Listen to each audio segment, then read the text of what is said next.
네, 코로나19 신규 환자가 3,833명으로 일요일 발표 기준 5주 만에 3,000명대로 줄었습니다.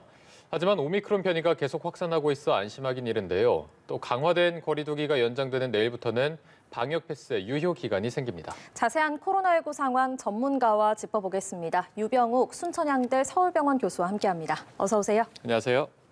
네, 저희가 방역 패스 유효 기간 얘기부터 해보도록 하겠습니다. 이제 내일부터 유효 기간 6개월이 적용이 되는데 기존에 1, 2차 접종을 받으면 14일이 지나야 이제 그게 인정되지 않았습니까? 3차 접종은 당일에 바로 이제 인정이 되는 거니까 항체가 이미 갖고 있어서 그렇게 적용이 되는 건가요? 보통 우리가 면역학을 얘기할 때 저는 볼펜 얘기를 많이 하는데요. 네. 볼펜 보이시죠? 네. 이 볼펜이 보인다는 건 우리 몸에서 충분히 면역이 생긴다는 겁니다. 두 번째 접종을 했으나 가리고 있으면 안 나타나겠죠. 네네. 14일 정도가 지나야 충분히 면역이 드러날 수 있으니까 2차 접종 후 14일이 지나면 일반적으로 우리가 충분히 항체가 생겼다. 코로나19를 이겨낼 수 있다고 합니다. 보통 네. 우리 걱정하시는 게 2차 접종까지 했는데 항체가 다 사라진 게 아니냐. 사라진 게 아니라 충분하지 않게 내려간 상태죠. 내려갔다 그래서 없는 건 아니니까 이 상태에서 추가 접종을 하게 되면 이것이 충분히 다시 올라가기 때문에 추가 접종, 3차 접종 한 이후에는 바로 그 당일부터 우리가 방역의 패스를 받을 수 있다. 이렇게 이해하시면 되겠습니다. 네, 그렇다면 이제 유효 기간이 6개월이 설정된 거는 이제 앞으로 조금 이런 방역 체계 관리에 있어서 조금 더 수월해질 수 있다 이렇게 판단하면 될까요? 사실 우리가 면역이 지속되는 거에 대한 과학적 근거는 아직까지 정립되진 않았습니다. 예를 들어서 우리가 홍역 예방 접종 같은 경우는 어렸을 때 2번 맞으면 거의 평생 면역이 되기 때문에 추가 접종이 거의 필요하지 않거든요. 네. 하지만 코로나19 같은 경우는 지속적으로 변화하는 그 RNA 방식의 바이러스이기 때문에 얼마만큼의 추가 접종이 필요한지는 모르나 현재까지 일반적인 것을 봤을 때 메신저 RNA 방식의 화이자 모더나사나 아스트라제네카, 얀센 같은 바이러스 벡터 방식 예방 접종을 2번까지 맞았으나 6개월 정도가 지나면 아까 보여드린 것처럼 충분하지 않게 내려가기 때문에 일반적으로 통용되는 게 6개월 후에 추가 접종을 하게 되면은 어느 정도 면역이 지속될 수 있다라고 합니다. 다만 이것이 얼마나 지속되는지에 대해서는 더 연구가 진행되고 있고 네. 일부 국가에서는 이제 4번째 접종이 필요하다라고 해서 항체 검사들이 진행되고 있는데요. 일단은 2022년 현재의 방역 지침은 2번까지 접종을 완료한 사람이 완료자로 봤을 때 180일, 즉 6개월 안에 추가 접종을 하게 된다고 하면은 일단은 유예 기간 없이 지속적으로 예방 접종 완료자로 본다라고 돼 있습니다. 다만 이 부분은 연구가 진행되고 또 2022년 11월, 12월 우리 지금 겨울이 지나고 있지만 다가오는 겨울철에 어떠한 변화가 있냐에 따라서 정책적 변화와 더불어 과학적인 근거가 다시 나와야 될 거로 생각됩니다. 네, 네. 교수님께서 말씀하신 것처럼 일부 국가에서는 현재 4차 접종을 고려하고 있기도 하고요. 또 한편으로는 국내에서도 이게 3차 접종에서 끝나는 게 아니라 뭐 4차, 5차, 6차까지 계속 가야 되는 거 아니냐 이런 목소리도 나오고 있거든요. 교수님께서는 어떻게 보십니까? 저는 2009년 H1N1 신종플루 이후 현재 13차까지의 독감 예방 접종을 맞았습니다. 그렇게 이해하신다면 좀 이해가 쉬우실 수 있는데요. 이제 막 태어난 신생아가 인플루엔자 독감 예방 접종을 받을 때 생후 6개월이 넘어서 생후 돌 되기 전에 처음 예방 접종할 때는 4주 간격으로 2번 맞습니다. 독감 예방 접종을 2번 맞고 그 다음부터는 매년 한 번씩 맞으면서 하는데요. 현재 코로나19 같은 경우는 우리가 아직 과학적으로 100% 정립이 되지 않았고 그거에 대한 경험이 많지 않기 때문에 우리가 어떤 분들은 이거 뭐 6개월마다 맞아야 되는 거 아니야? 정부에서는 2차까지 맞고 3개월 후에 맞으라고 하는데 3개월 다 맞을 거면 나는 안 맞을래 이러시는 분이 있을 수도 있습니다. 네. 물론 어떤 분들은 저처럼 환자분을 직접 모시거나 고위험군 그렇기 때문에 우리가 독감 인플루엔자 예방접종도 만 65세 이상이나 또는 만 12세 미만인 경우는 국가에서 무료로 매년 맞을 수 있도록 배려하는 것처럼 이 계절성 지역절 그다음에 엔데믹이라고 하는 이런 풍토병으로 만약에 진행된다고 하면은 우리가 직요하는 N차 감염이 아닌 계절에 따라서 독감과 이 코로나19 접종을 동시에 진행하는 그것이 진행될 수 있을 거라고 조심스럽게 전망해 봅니다. 네, 알겠습니다. 또 방역 패스 적용 대상이 확대되는 것도 좀 짚고 넘어갈까 하는데요. 1월 10일부터 백화점과 대형마트에도 이제 적용이 되잖아요. 그런데 또 동네 일반 슈퍼나 상점에는 방역 패스가 적용이 안 된다고 하더라고요. 이거는 왜 그런 겁니까? 사실 이 부분은 아직까지 얘기가 많이 되고 있고요. 우선은 3,000제곱미터 이상인 대형마트나 백화점인 경우에는 일단은 1월 10일 이후부터는 이제 계도 기간이 끝나서 실질적으로 이 제재가 들어갈 수 있습니다. 네. 근데 이렇게 생각하실 수 있는 게 그렇다고 하면은 더 많은 사람이 밀집하는 지하철이나 버스 같은 경우도 방역 패스를 해야 되는 게 아니냐라고 하는 말씀을 하실 수가 있고 충분히 그거는 얘기가 할 수가 있습니다. 하지만 실질적으로 현재까지도 대형마트나 백화점 등에는 마스크를 벗고 취식하는 예전에는 시식 코너가 있었지만 다 금지되어 있고 일부 지역에서만 음식을 드실 수 있는 음식점들이나 푸드코트들이 있었지만 그곳은 이미 방역 패스 등이 진행되고 있었거든요.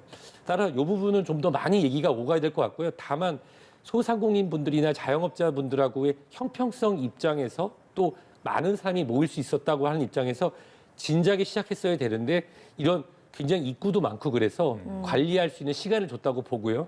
아마 진행하면서 이게 더 될 것 같고 네. 그렇지만 나는 여러 가지 이유로 접종을 하지 않았거나 또 접종을 못 하시는 분들도 있는데 이런 사람들은 마트나 백화점 등에서 우리가 생필 구입도 못 하느냐. 그렇기 때문에 그래서 작은 경우에는 마스크 착용과 거리두기라고 하는 전제 조건에서 사용될 수 있도록 하셨는데요. 이 부분은 마치 우리가 학생들에게 방역 패스를 2월 1일부터 선언을 하겠다고 했다가 교육부에서 한 발짝 좀 내려가서 지금 논의가 조금 진행돼서 3월 1일자를 바꾼 것처럼 이런 생활 필수 시설에 대한 방역 패스 부분은 일단 날짜가 다가오고 현장에서 진행이 되면서 여러 가지 얘기가 오고 갈 가능성이 높다고 봅니다. 네, 방금 네. 앞서 잠깐 언급해 주시기도 했지만 청소년 방역 패스가 이제 3월 1일로 한 달 더 미뤄졌습니다. 계도 기간을 한 달 줘서 이제 과태료 부과 같은 거는 4월부터 적용이 되기 때문에 이렇게 백신 접종률을 끌어올리는데 효과가 있을 것이냐 이런 의문점도 붙거든요. 여기에 대해서는 어떻게 보십니까? 다 아시겠지만 우리나라는 고령화 사회에서 초고령화 사회로 넘어가고 있습니다. 55세 이상, 60세 이상, 65세 이상이 인구의 대부분을 차지하고 있는데 만 12세부터 17세 사이의 인구가 그렇게 많지는 않거든요. 하지만 우리 어린이들이 청소년들이 안전한 학습권을 보장하기 위한 방역 패스에 대한 부분은 어느 정도 인지가 되고 있고 이미 그것은 데이터로 나와 있는 게 이미 만 12세에서 17세 사이에 1차 예방접종이 75% 이상 진행되었고요. 2차 같은 경우는 50%까지 진행이 되었습니다.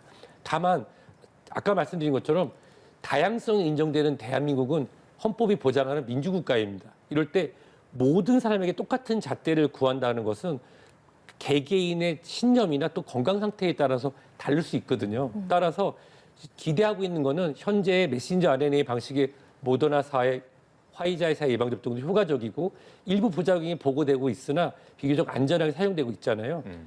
조금 안타까운 것은 작년 12월, 2021년 12월 중에 승인이 됐으면 하는 노바백스사의 예방접종이 1월 중, 곧 얼마 남지 않았죠. 승인된다고 하고 있는데요.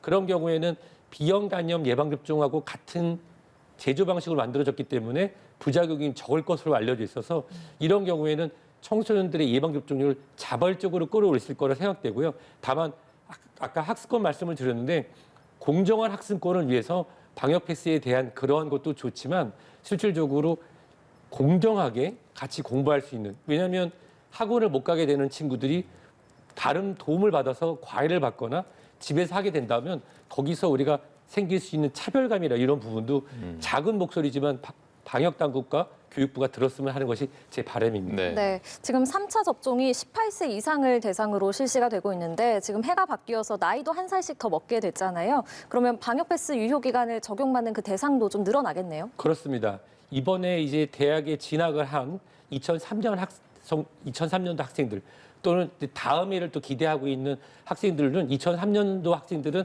이 방역 패스의 기준이 돼서 2차 예방접종을 대부분 언제 끝냈냐면 2021년 8월, 9월에 끝냈습니다. 왜냐하면 수능을 앞두고 다 작년 고3 학생들이나 수능을 준비했던 분들은 그때 마쳤기 때문에 네. 6개월이 한 2월에, 3월에 끝나거든요. 네. 그 시점에서 부스터샷을 맞으셔야지만 대학교의 도서관이나 또는 우리가 일반적으로 얘기하는 그 다중목적 시설을 사용할 수 있습니다. 거기에 2004년생들이 이제 현재 고등학교 3학년 학생들인데요. 고등학교 3학년 학생으로 진학하는 경우에도 기존에 2번 예방접종을 하고 6개월이 지난 경우라고 하면은 수능 등의 여러 가지 그런 행사 또는 다중이용 목적 시설, 도서관 학원 등을 이용하기 위해서는 추가 접종이 필요한 것이 사실입니다. 네. 지금 코로나 상황은 어떻게 보시는지도 궁금합니다. 신규 확진자가 3,000명대로 줄긴 했지만 위중증 환자가 지금 13일째 계속 1,000명대를 유지하고 있거든요. 지금 상황 어떻게 분석하고 계십니까? 위중증 환자에 대한 정의를 한번 생각해 볼까요? 위중증 환자의 정의는 고압, 고농도 산소를 받거나 보통 우리가 이제 관을 꽂고서 하는 기계호흡을 하거나 또는 에크모라고 좀 생소하지만 폐가 고장나신 분들을 체외순환하거나 아니면 투석을 받는 분들 이런 분들 결정하는데요. 기존에는 중증 환자분들이 많은데 모실 수 있는 시설이 적었어요.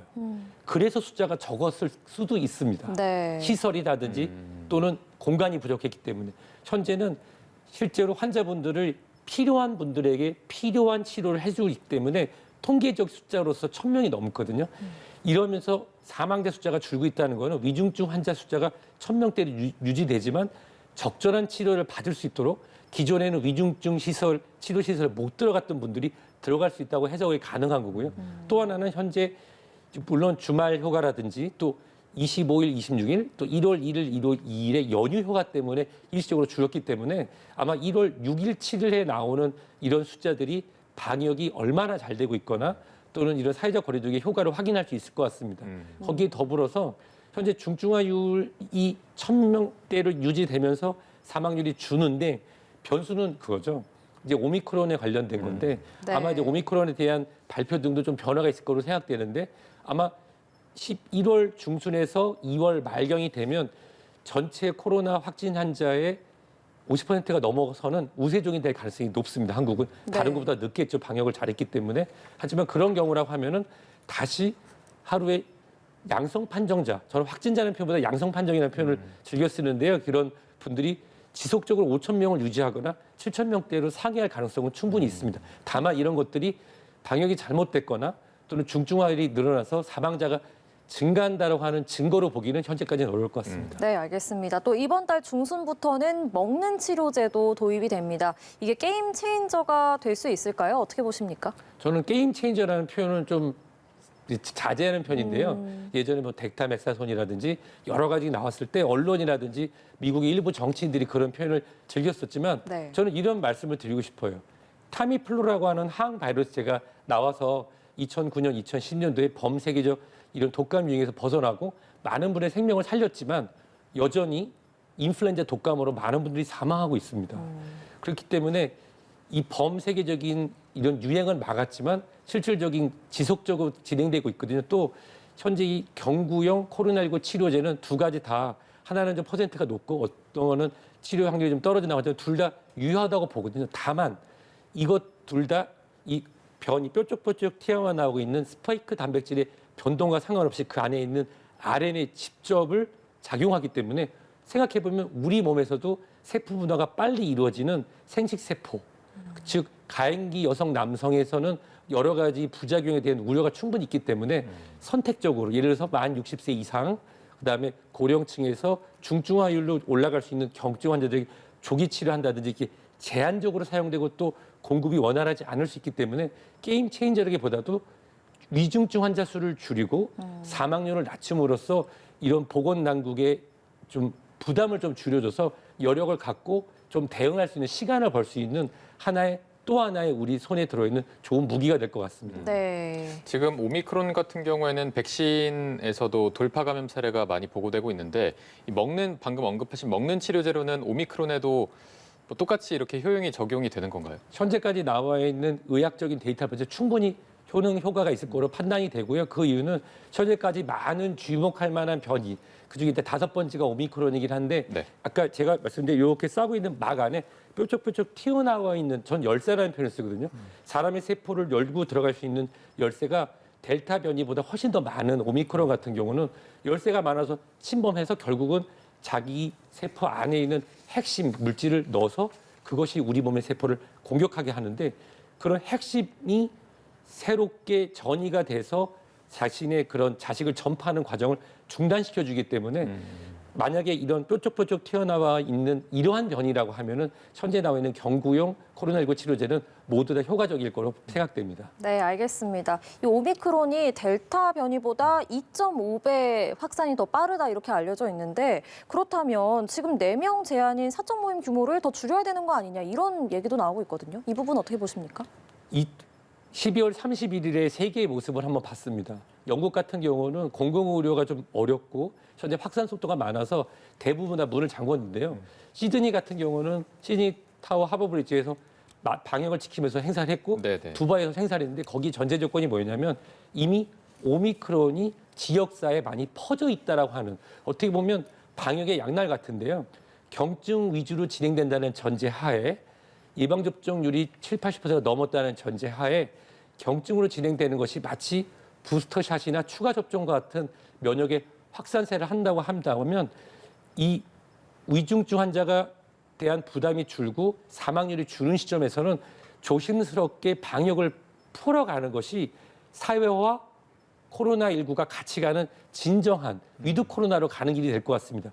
확산 속도가 점점 늘어난다고 해서 계속 닫게 되면은 그 소상공인 분뿐 아니라 이 경제와 사회가 다시 회복하는 데 시간이 더 걸릴 것이고요.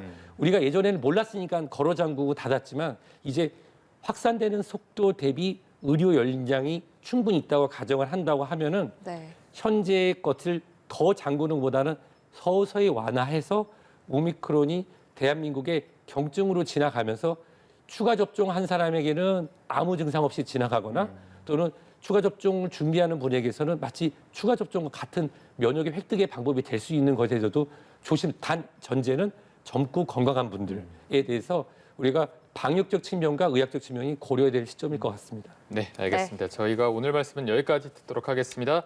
유병욱 순천향대 서울병원 교수와 함께했습니다. 오늘 고맙습니다. 고맙습니다.